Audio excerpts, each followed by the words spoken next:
Hey everybody, I'm on YouTube Live today. It's a Trigger Rich Bontrager, and we're going to try something different. In just a moment, I'm also going to bring us up live on Facebook, and we're going to do this on two platforms simultaneously, hopefully, because I think what I have to share today is important for leaders, for communicators. I think it's really important to talk about it in an open forum. So today, if you have a comment, a question, a statement, feel free to enter into the feed here today. And we're going to go live right now. I got the iPhone up. We're going to have this on two different platforms. And let's go see what happens here as we jump on over to the other side.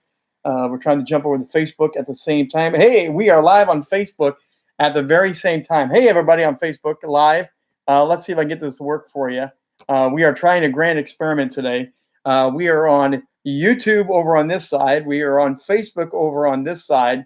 And I'm just going to share a little bit and talk about leadership and about some of the things that I'm watching in our world and seeing go on in our world. Again, leadership and communication are two of the biggest things that are really, really important to me. And so, hey there, Michelle. Hey there, Tamara. So leadership and communication, and we've been seeing bad leadership and we've been seeing horrible communication in the last several days here in America. And I just thought, let's just be frank about this. As someone who loves leaders and wants to develop leaders, has been in a leadership role for over 25 years as a pastor, as a professional broadcaster, as a teacher, and just in so many different areas. Leadership is so important, and we stink at it right now in America. Let's be honest. What we saw yesterday during the Kavanaugh hearings and with that committee, and I'm going to break some of that down here in a few minutes, what we saw was horrendous, poor leadership. Our country is paying for it right now. Our world is paying for it right now, and it just cannot be accepted. And so no matter what side you take on the whole Kavanaugh, did it happen, did it not happen, let's just look at this from a leadership standpoint for a second, because I expect leaders to rise up to a certain level and behave themselves, conduct themselves at a certain level. And it does not seem to be happening across the board right now in our country, from the local level to the national level. I think we have fallen a far cry from where I was a kid. Now, let me give you a little background here. One of the phrases I heard growing up over and over in my home was "in search of justice." I don't think we're seeing much justice these days. We're definitely not seeing good leadership. We're not seeing a lot of justice. We're seeing mob rule mentality going on. Hey, Christine, thanks for joining in. And mob rule has taken over. Twitter is more important than factual news. I grew up as a broadcaster. I love broadcasting. And broadcasting today is no longer reporting the facts, getting the facts, backing up the facts. Broadcasting now and news journalism has become sensationalized, and we aren't getting it. And again, as a leader in the broadcast movement, would we have ever seen Walter Cronkite do most of the reporting that we see now today, grab his Twitter account and begin reciting things the way we see him as factual news when they're just tweets and blogs and random postings? I don't think we would ever have seen that back in the 70s or back in the 60s. And now we see it all the time. This is standard practice. It's no longer journalism and reporting. It's opinions. That's what our broadcasting has become. So we are leading broadcasters' leadership. We're going down a terrible pipeline to developing broadcasters and news journalism people into a whole different area. So let's look at yesterday from that standpoint. Let's look at yesterday from the fact that there was horrible leadership and the events and the carnival and the circus that went on, because in search of a justice was that phrase I heard growing up. My dad was a lawyer. My dad was a judge. I grew up at a dinner table. By the age of 10, I knew more legal terms than any kid ever needs to know about legal terms. To this day, I have chosen to stay out of politics, and this is one of the few times I've ever opened up my mouth on a big platform about politics, okay? I've really stayed out of it because my family was in it all the time. And so now I want to get into this for a moment. My grandfather was a senator in the state of Indiana. My grandfather was so respected that he helped pass legislation that changed the racial dynamics. Yeah, racial equality. He helped legislate changes that brought around great equity. Today, we are going back to the 1960s. There's a whole different racial revolution, and the separation of people is happening so fast right now. We're going back to a powder keg. We're going back to a whole situation where there is no longer justice, no longer truth. Mob mentality is taking over. My grandfather was the one to help break away from that and bring us to a more equal balance. Hey, Scott, great to have you along today. So how do we change this? What do we need to do? We need to bring leaders back to accountability, first of all. Leaders need to be held accountable, and that's one thing that I saw happen yesterday live. Even though it was a carnival, even though it was a circus, we did see something happen there yesterday. This in search of justice has been a passion for my dad to this day. He is still on it, and he has battled it. Now, as an individual, my dad was a judge. My dad was barbecued and lit up publicly in the state of Indiana for things during his judgeship. The questions of his integrity came about. So I do not know the pains and the hurts of the Kavanaugh family. And while I do not deny something happened to this woman, the fact is the pain and the hardship of both these individuals is being bled out over every media outlet. As a youngster in high school, I know that feeling of having your dad be the #1 news story in all the state of Indiana. And we paid for it as a family. We paid for it, and he paid for it. And there was injustice done then, but it has gone to a new level, is what we saw yesterday.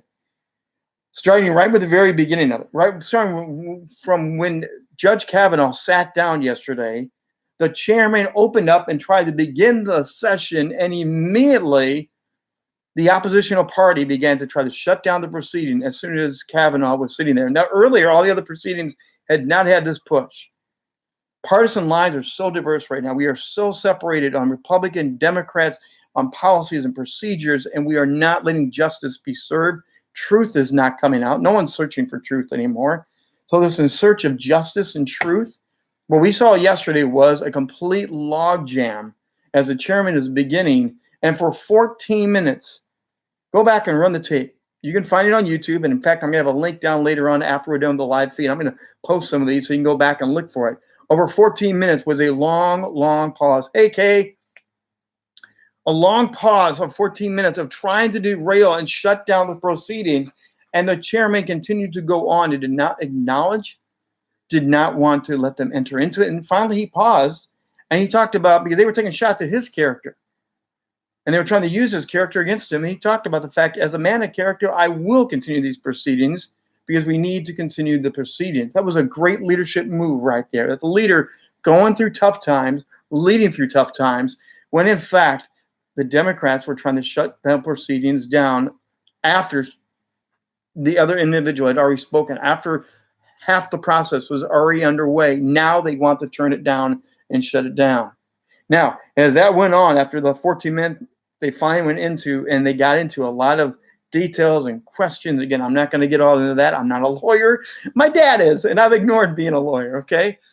However, in leadership, sometimes one of the things you need to understand is you need to step out of the boat, and you need to lead where no one else will lead. You need to do something that is going to shake up the status quo, and it's going to break it out. And yesterday, one of the boldest, best things I saw was Senator Lindsey Graham spoke up and said, this is the most unethical sham in my entire political career.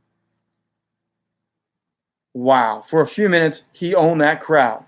He absolutely owned the crowd when he exposed, and he did not like doing it because these are friends. These are colleagues. These are people he's worked in the Senate for years. He called them out publicly for being a disgrace to justice, to truth, to process, to respect of an individual, both individuals. He was talking about both individuals are now trashed for life. They're going to be marked by this. And we've seen this go up and up and up. We've seen these type of cases go so public. Everything is public now. Everything is viral now. Every sentence, every tweet, everything now gets added into the conversation. And Senator Graham was absolutely right. It's become a sham. They're not looking for truth. They are looking to hang a man out to dry so they can have their process go on and on and on instead of letting the American public and letting our country be led by strong leaders. We saw horrible leadership yesterday. He said, this is Lindsey Graham saying, this is a direct quote. He said, you have no intention of protecting Dr. Ford. He went straight for the other side. This is not just about Kavanaugh. This is about Dr. Ford, the woman who's standing there and saying her words earlier in the day. And earlier, he said, you're not even there to protect this woman. You're toasting her and lighting her up as well. What a travesty. Growing up, listening to my grandfather, for the few memories I have of them, growing up listening to my dad around the dinner table, it was about truth. It was about justice. It was about honoring the person. Biblically, as a Christian, love, honor, and respect are always a part of the conversation. And what we saw yesterday was none of those things. There was no love. There was no honor being given to anybody for their service, for stepping forward, for the pain they've gone through and the boldness coming forward. There was no love, honor, respect being given to anybody yesterday. Instead, we were railroading people on live television that went beaming out across the world. And leaders of America, we were being laughed at by the world population right now. The world is looking at us and completely saying, what an absolute joke you are. You say you have democracy. You say you have freedom. You say you have due process. No, this was a witch hunt yesterday. Let's call it what it was. This is as bad as the Salem witch hunts, where you were lighting the match underneath somebody and just watching them burn in live, real time. This is what Senator Graham said later on in that tirade that he gave, a very passionate, very strong leadership moment. This is not being obnoxious. This is good leadership. Someone had to speak out on behalf of leadership yesterday, and Senator Graham did that when he said, you are looking for a fair process. He was asking this of Kavanaugh. Are you looking for a fair process?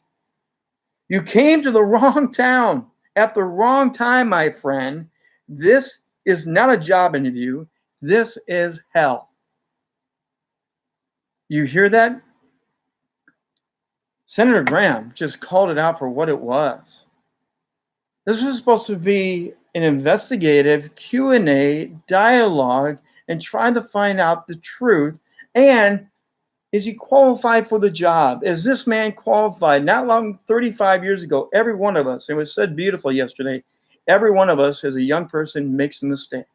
Here's where love, grace, and forgiveness come in. As a believer, I believe in love, grace, and forgiveness. The man he may or may not have been, it does not right or wrong anything I've done in the past. However, love, grace, and forgiveness allows us a second chance. If you're a believer, think of the story of Moses for a second. He killed somebody. He ran from the law. And 40 years later, he became the most dynamic leader of the Old Testament to lead the people to freedom. He was a catalytic leader, and God used that man. David, a man after God's own heart. He had a man killed. He also committed adultery, and God used him greatly. Was his leadership diminished some? Yes. The Apostle Paul killed Christians. He was on the opposite side of the table. You talk about Republicans and Democrats. Paul was on the opposite side of the line and became a believer. And then Paul was accepted and forgiven and became the most influential church planner, pastor, leader, author across the board. Can you imagine the Apostle Paul having dinner with you and you now agree with him when before you ran from him? So forgiveness of your past and allowing people to step into the future and be great leaders is something that's been there. One of the people that my family got to know very intimately back in the 80s when my father went through his shakeup was Chuck Colson. Now, some of you may remember Chuck Colson through prison fellowship. I mean, long before prison fellowship, Chuck Colson worked in the White House. He had one of the most powerful seats in all the United States. He has the president's ear. Watergate comes along, a bunch of people all get caught in dirty deeds, and he serves time in prison. What happens then is absolutely amazing. Through prison, he begins to help people and teach people, minister to people. He launches a global initiative called Prison Fellowship. And when he died, my parents were there for his funeral. Dignitaries from all around the world that came to honor a leader, a man that had once completely messed up, and it had forever changed and led the world in his life as a dynamic, bold leader. Judge Kavanaugh has led effectively. The record speaks very loudly. He has had so many investigations into his life and to his past, and yet what we saw yesterday was just a crushing of this man. They weren't elevating his service. They weren't talking about those things. They were talking about the questions, the doubt, the innuendos, the unfactuated truth behind it. There was no truth. There was no facts. It was all ambiguous. And again, I'm not saying that something did not happen to Dr. Ford. It sounds like something did. But we don't know when, how, where, what. And it's so confusing. In any court of law, growing in a judge's house, the one thing I heard over and over and over again growing up in the judge's house, if you don't have the facts, you can't bring the case. And yesterday was not even a court of law. Yesterday was supposed to be a committee hearing to investigate his worthiness. And it became, again, a witch hunt on an individual. Not only did the beginning of this get out of hand when those 15 minutes began, there were people in the crowd shouting and being escorted out of the chambers. Those 15 minutes delay, the process became mob rule. As citizens of this country, don't we want the process to go on properly? Don't we want truth and justice to be revealed? I know I do. I sat in my dad's courtroom. None of that would ever have happened in any case he ever ruled on. It was never going to happen. And this was not even a courtroom. This was a committee. What saddens my heart the most about leadership yesterday, we elect these individuals to go lead us by state. They are appointed to a high office with a high calling to serve us. Thank Miles. To serve us and serve well. They didn't serve anybody well yesterday. Not a single thing. Senator Graham probably did the best job and will probably take the biggest hits for it. He will probably take the biggest hits for calling them spade a spade and calling them out live like that. No one else had the guts to do that. That's what we need in leaders today. We need leaders that are going to go upstream and steer this back to the right way, or we are going to implode as a country.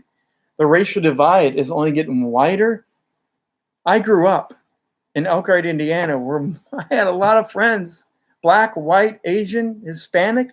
There was no racial divide for me growing up. I grew up at a time when we played basketball. Hey, I grew up in a time where they did mama jokes on my mom and she's white, and I did mama jokes on their moms and they were black, and we were all good friends having fun together. There was not this divide that we experience now where people are just separated, and our leaders are feeding this monster so badly. Where are the leaders that are going to help us out of this? Where are the leaders that are actually going to do this? Good leadership required you to have strength. I think good leaders, going back to the foundation of our country, need to have morals and values. I've done several videos here on YouTube about value systems. They've been some of the highest responded videos I've done so far on my channel. Do you value truth and justice? Do you value that we give people respect and integrity? Do you value that when people are hurting, we come around them instead of barbecue them and jump on top of the pile?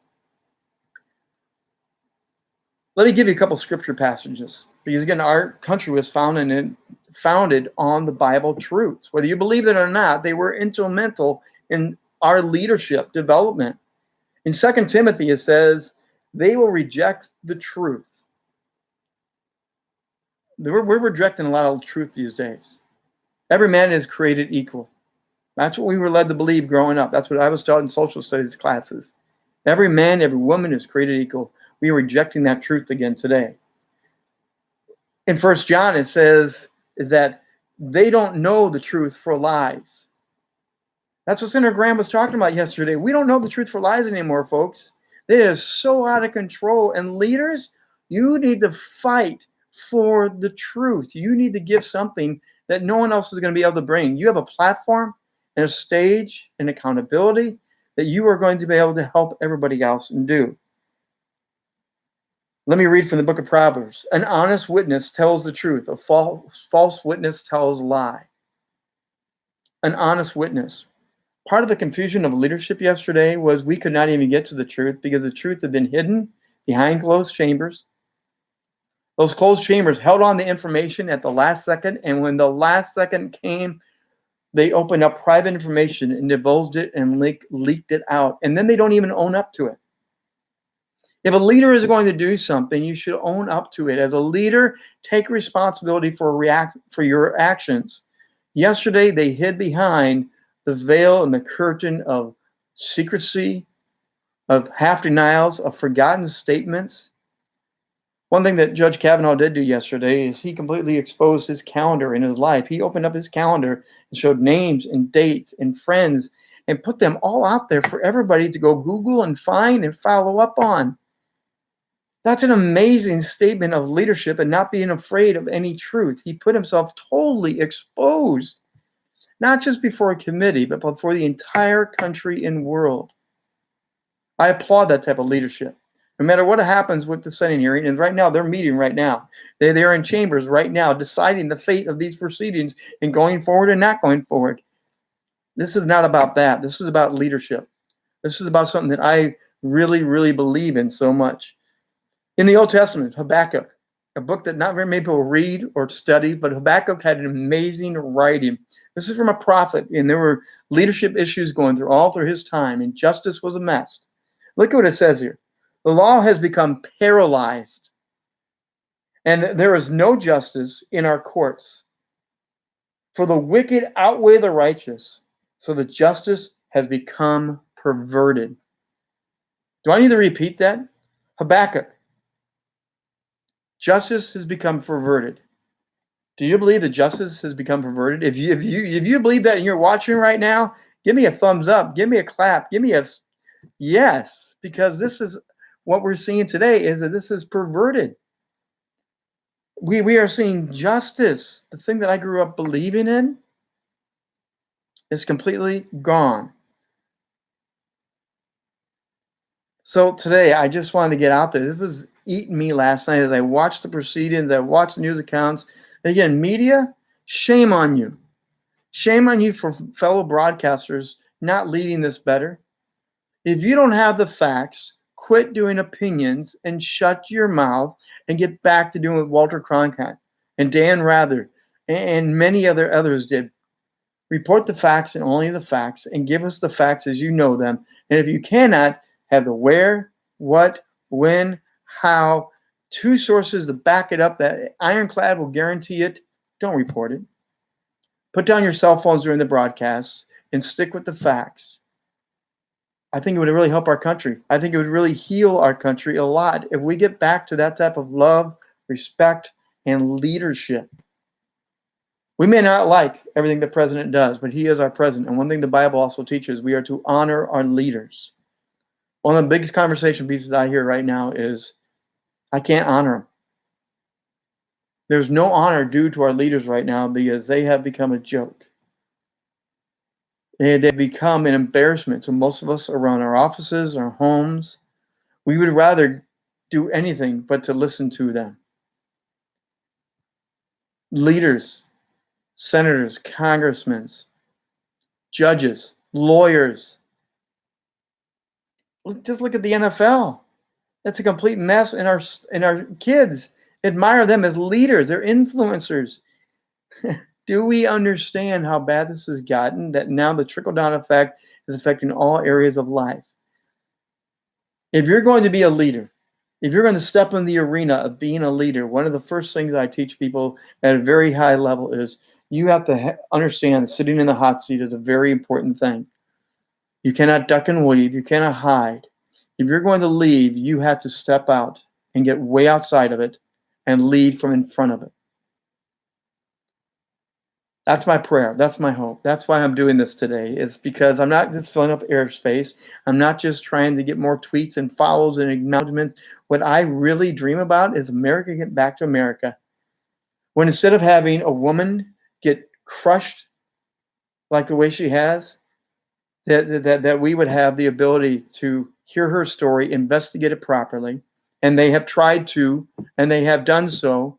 And the same thing with the Chief Justice Selection Committee, that we get back to doing it the way it was intended to be, where truth and justice and honor is won out. Not a carnival, not a circus. That committee was out of control for 15 minutes before they even began yesterday with Kavanaugh. If any of your local community boards ran that way, your local people would be in arms that a committee went after each other like piranha. They were feeding off each other for 15 minutes. In what social studies class, in what political class, in what leadership course would you ever teach that to feed off your fellow leaders and go after each other the way they did? Leaders, I'm calling us to rise back up. Next generation leaders, I pour into you. I love you. I want to see it. But next generation, you got to understand, if you're going to be a next generation leader, take a pledge, take a commitment. No longer will we behave the way we're seeing our current system behave. Truth, justice, honor, fair practices, love and respect, and forgiveness should be a part of this. Forgiveness has got to be a key thing. So I just wanted to have a conversation with you today. I thank you all for sitting in and for watching. And I hope you got something out of this today, that again, in search of justice, that's what we're looking for in America. I really believe justice is we want it. Americans want justice. We don't want riots. We don't want to go back to Kent State. We don't want to go back to mob mentality in California, where we've seen this before. We are heading there as a country. We're heading for the powder keg is going to go off unless something changes.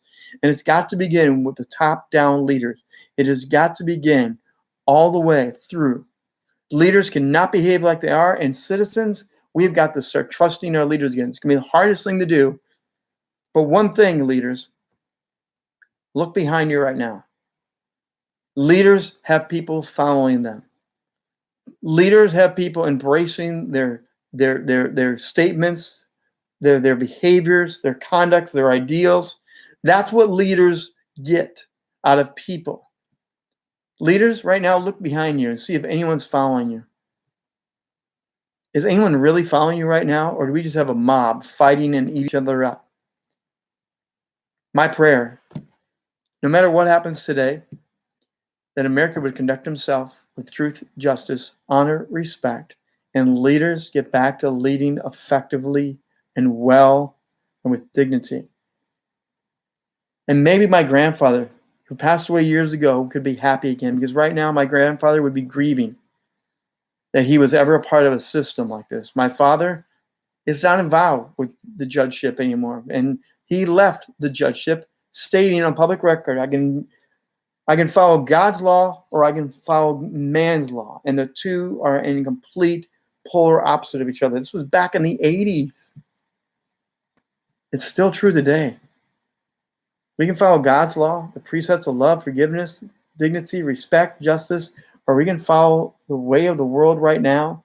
And as we just read, let me end with the words of Habakkuk again.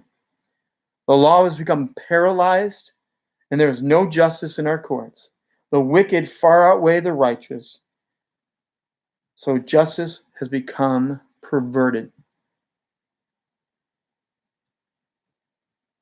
Doesn't have to be that way anymore.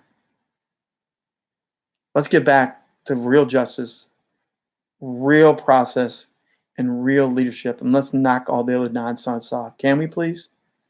Let's just do it. And I applaud the Senator Graham yesterday, for his words, his boldness. I pray that we get more senators like that will just shoot straight, tell us what it is, and we have a chance of getting back to a country that we could be proud of and follow, and leaders that we appoint with dignity. That's it for now. I'm the Trigger, Rich Bontrager. Thanks for allowing me to do this special live one. I'm live on Facebook today. I'm live on YouTube. Again, normally I'm talking about leadership. Normally I'm talking about public speaking. I'm talking about special events and things that are near and dear to my heart. But today, this was so near to my heart, I couldn't back off. I had to put it out there that growing up in a political family, growing up in a family that cares too much about this country and about leadership, I just couldn't stay quiet. So rather than posting a tweet and doing a small characters, I wanted you to hear me live and in person. Thanks for sitting in. Thanks for being here today. God bless. Have a great day, and I'll talk to you later.